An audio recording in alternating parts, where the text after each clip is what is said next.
never bother you. Come on now, we're free again, it's all for you. Nothing else can replace it, I'm done with you.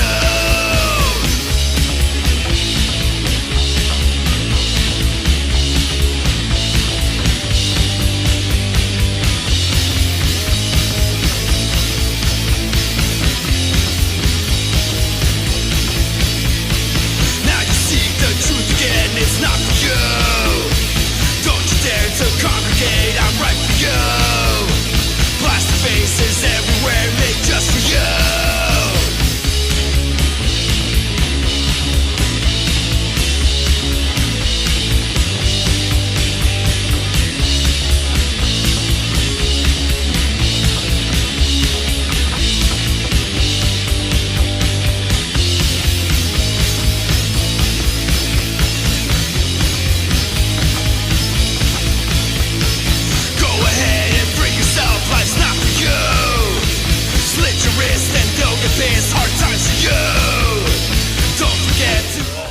Again, Hollywood Horror Film Club, Ghostface and Michael Myers collectors, thank you for joining me on this Friday for another video. But before we start, please hit the like button, subscribe. It really helps the channel with the algorithm, recommends our videos more. Comment below if you got any questions or anything you want to discuss there, and share our videos so we can keep making more horror content.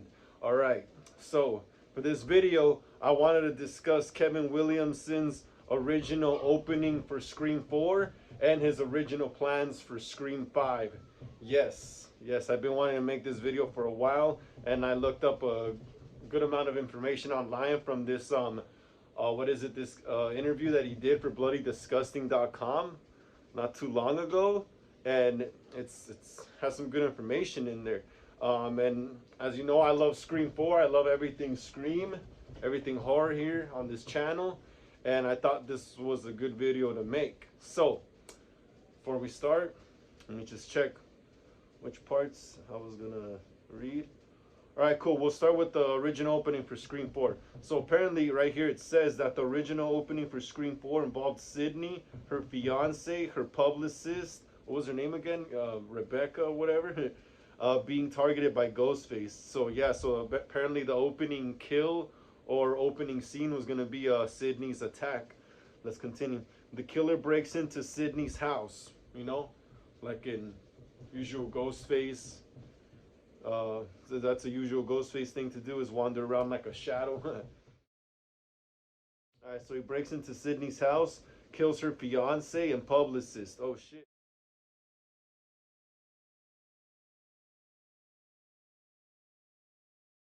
Oh shit. So maybe around this time, Mark Kincaid was not probably her husband or any of that, you know. So he kills a publicist too, and then we wouldn't have gotten no Rebecca Walters, or what was her name? The publicist got thrown off the building. I forgot. Okay. Anyway, so after he kills them, he's Ghostface stabs Sydney 5 times.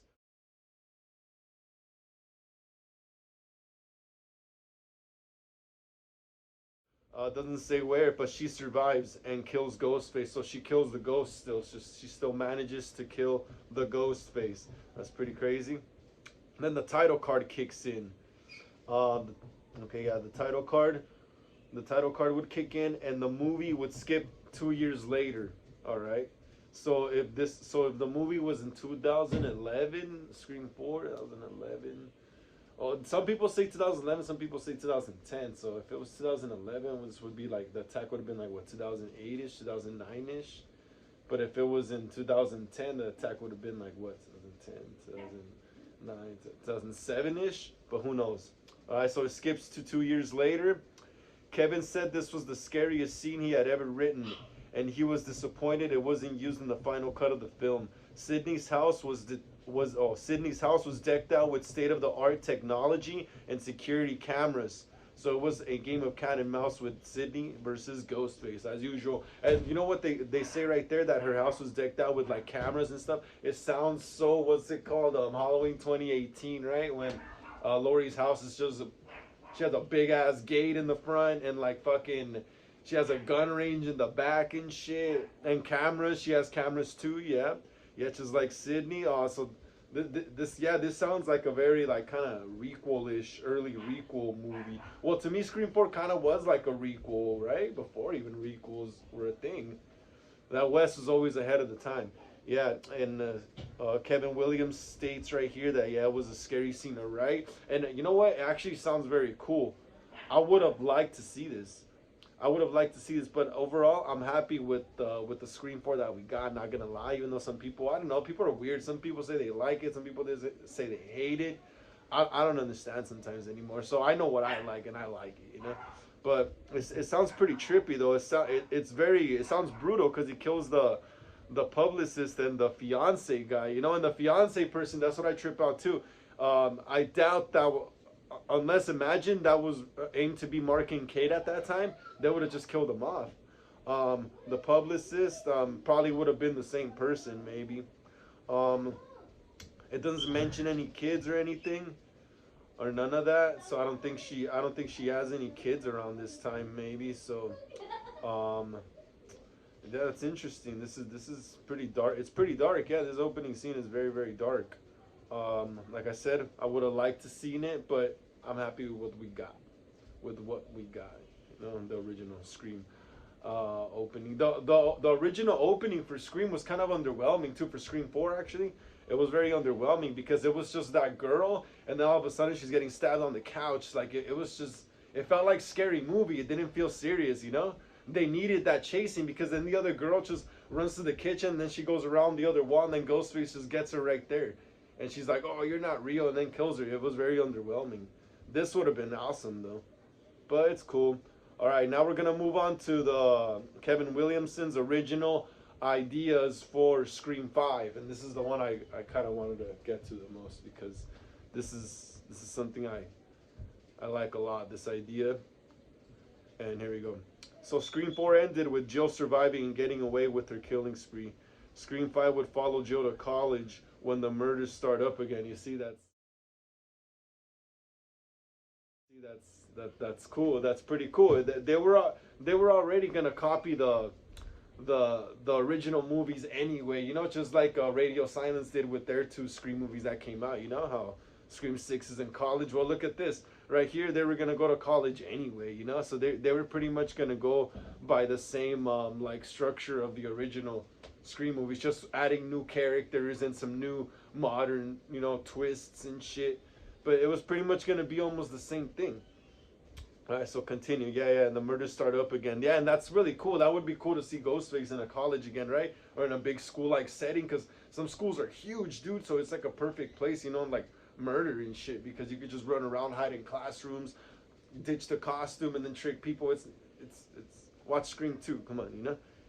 Oh, okay. So yeah, the murders start up again. This time, however, the new killer knows what Jill did.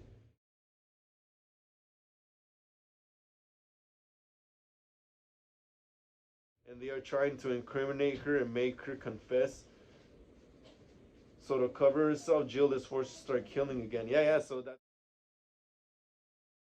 that's the very I know what you did last summer mixture they had going on there, and that would have honestly that would have worked good, dude. That would have worked good. All right, someone like sending text to Jill. Yeah, I know what you did. I know you were the killer in Woodsboro. That would have been awesome because for the first time we were gonna see two ghost faces, but that were not working together. You know, that would have been interesting to see.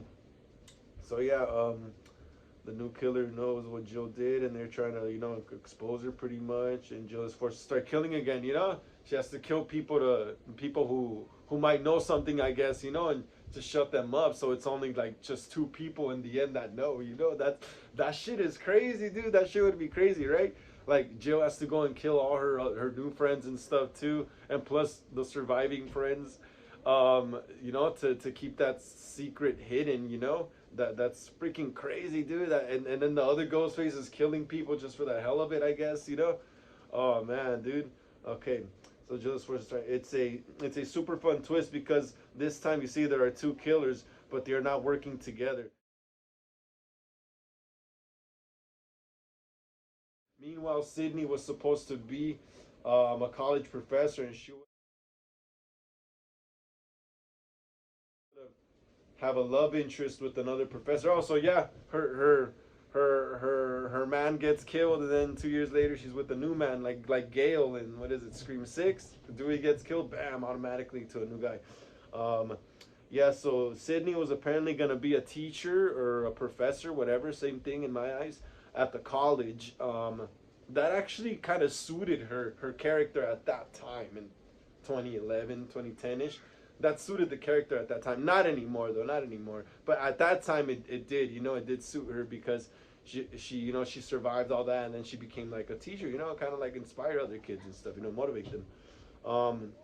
So basically Sydney was supposed to be a college professor, and she would have a love interest, another professor, so he's another teacher there, and apparently he was going to be a red herring. No surprise there. There's always got to be some love interest with, like, that's a red herring. Supposed to be a red herring for the new killer, or multiple killers, because there was a killer that knew what Jill did, but you got to remember, was that killer also working with another killer to expose Jill? Remember, you got to think about that too. And also Jill could probably hire someone too to go out and kill for her still again. So that would be like what, like fucking 4 killers again against each other. Had a brain fart there. Yeah, but he was supposed to be a red herring, and Kevin intended for this movie to apparently Sydney was supposed to have like her final happy ending in this movie. Imagine that. This movie would have finally, let Sydney go off into the distance for a while. I'm pretty sure they would have brought her back anyway, though. Another thing I read was that she was supposed to have amnesia, and she was in that. That's why Jill was supposed to get away with the murders. Was supposed to be able to get away with the murders again, is because she had amnesia from the stabbing and the beating from the last movie and stuff. This is talking that Jill didn't die in the hospital, but yeah, she was supposed to have amnesia from the last movie, and that's why Jill was able to get away with the new murders, because she doesn't remember. But eventually, towards the end of the movie, I heard that she was gonna start remembering and be like, "Oh shit, it's Jill," and that's when apparently there's gonna be a killer reveal, and then they're on their way and everything, Be honest, I would have loved to seen this movie. I feel like, in a way, we got robbed from the original Scream. From the original Scream, the new Scream trilogy that was supposed to be from after 4, we, like I always keep saying, we got Scream 4, but we didn't get a Scream 5 in 2011, 2012ish. 2022 we got Scream 5, and we get Scream 6, but we don't get Scream 7. And like I'm saying, I feel like we got robbed of this movie, because this plot, honestly, to me, some people may not like it, but I really like it, because I Know What You Did Last Summer as well. It's a great movie, and I feel like that whole I know what you did, I'm gonna get you back, expose you kind of thing really works with Scream, because Scream's all about revenge, so is I Know What You Did Last Summer. So that whole thing about a killer knowing what you did last in Woodsboro, was this even gonna take place in Woodsboro, or were they gonna go somewhere else? You see, you gotta think about it. They kind of already had all this planned out in a way. It doesn't say, but honestly, like, this couldn't even have taken place in Woodsboro. It could have taken place somewhere else, unless they all went like a community college in Woodsboro, everyone, but not everyone goes to community college together, some people take off. Just like in Scream 2, they weren't at Woodsboro Community College, they were like Windsor College, Ohio, so I'm pretty sure this wasn't going to take place in Woodsboro itself. Also, yeah, like I was saying, I feel like we got robbed of this movie, because this plot really worked well for that time period of 2011, It was early in the technology state, we had Scream 4 was one of the first movies to start showing like a lot of cell phones, like smartphones and stuff, that they normalized it pretty much in Scream 4. That's when you started seeing all those iPhones and stuff, and everyone having the smartphone now, like there's a tablet, but you know what I mean. And they could have showed awesome, new ways we could have utilized the tech back then. It's just honestly, it's just a great plot in my eyes. I feel like it would have worked good. Like I keep saying, it's not everyone's cup of tea, but yeah, Jill, just hanging around, think about it, like Jill was pretty much doing what people do now, like she was trying to be like internet famous and shit, People were internet famous then too, MySpace and Facebook, but it wasn't like to the level that it is now, where you could literally just gain fans, like so easily, like that's what Scream 4 was gonna be, but early on, so they already saw where the tech was going, it was gonna be easy to just become famous for any little thing now, just for making a simple video on YouTube or something like that, But she was secretly one of the killers in Woodsboro, and then also that killer that knows what she did, was that killer involved in Woodsboro too? Were they working together and she just forgot about it and thought, oh, this person ain't gonna do shit, Did she maybe wrong them and not give them, their like 5 minutes of fame too? They had motives too, so you got to think about that too. Was she working with that killer too? Or is it just someone? Maybe it could have been like a cop, that was in the know, like pretty much Detective Bailey, You see, they could have went a lot of cool ways with Scream 5, with the original Scream 5. I would have loved to seen Kirby back, Emma Roberts as Jill. All the other guys, Charlie and them, were dead, so we were pretty much going to get a bunch of new characters. I'm pretty sure Dewey was going to be back. Gail. Yeah, this is awesome. It would have been cool to see how it would have played out. Yeah, it's an interesting plot. I wonder if they'll ever utilize it in another Scream movie eventually, Because it works very good, but they would have to restart a whole new, like, with the whole new cast. They could have literally done this plot in Scream 5, Scream 2022, or Scream 6. They could have just had someone in the 4 core involved in one of them. I'd say Scream 6 better. Someone in the 4 core involved in the murders in Woodsboro, and someone and some other ghost face, like the Baileys were in the know too, That could have been crazy, because for a second we all thought Mindy was one of the killers too at the end of Scream 6. But yeah, dude, this would have been an awesome Scream movie. Yeah, too bad it didn't get off the ground. Cover, so it just starts killing. Yeah, obviously, yeah, a new killer starts coming up in the campus, and Jill's like, oh shit, she's like, damn, I gotta go back into Ghostface mode. Yeah, this would have made a great movie. Also, the original opening for Scream 4. Yeah, awesome stuff, yo, awesome stuff right here. It's like cool shit like this you find online and stuff if you just look it up. All these cool movies that could have been, that I didn't get to be. But anyway, Hollywood Horror Film Club, thanks again for joining me on another video on this original Scream 4 opening and original plans for Scream 5 video. Please hit the like and subscribe button. It really helps the channel with the algorithm.